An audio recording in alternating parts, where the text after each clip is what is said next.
Hey everyone, Dr. Janet Miller-Monfils here, sitting and gonna tell you how to best achieve success in this course. You guys are all amazing students, and I know that you're going to do great. But here are just a few tips and tricks on how I study. And this is not the only way to study, but this is the way that I like to study. So you can see, like in the unit, they're gonna have the outline, etc. And so if we look at chapter 4, for instance, because I know that like for each week you have to cover a lot of material. And so these are just some tips and tricks that I've picked up along the way. Okay, so that was just the intro.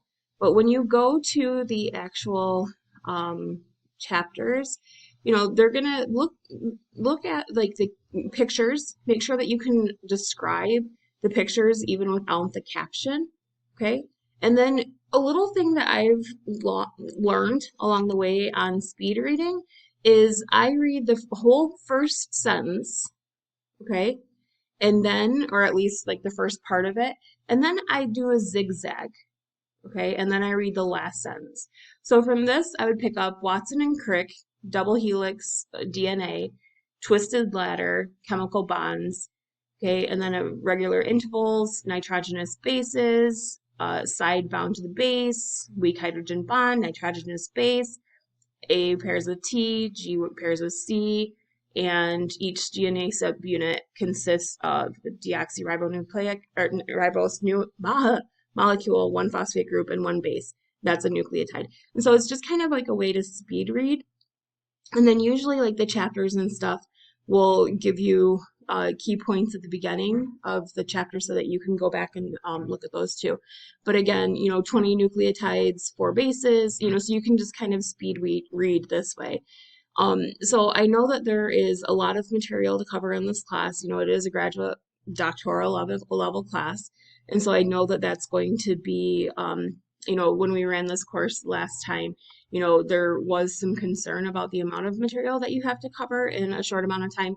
But honestly, using these tips and tricks is going to help you out a lot. Okay, so, obviously any bullet pointed words are going to be important, but if you can look at the picture and you can describe what's going on to me or to somebody else, and that will make sure that you understand what's really going on. So, this is talking about frame shift mutations, it's showing it, etc. So, like I said, you don't have to read every single word. Focus on the highlighted words, and then again, this is only my personal preference, is I read in a zigzag. So I'll read the first part of it, and then I just kind of, mutations, chemicals mimic, ionizing radiation, and I just kind of zigzag back and forth, and then like the final sentence. So usually when you have a sentence structure, the first is an intro section, the middle is the guts of it, but that's what we're kind of zigzagging and summarizing, and then the end is going to be the summary. And so a well-written paragraph is going to be like that. So those are just a few little study techniques. And then also I wanted to point this out too. No. So where was it? Hold on a second, let me pause. Here we go. Sorry, I had it in a little other space. And so this is what I'm looking for in the case studies.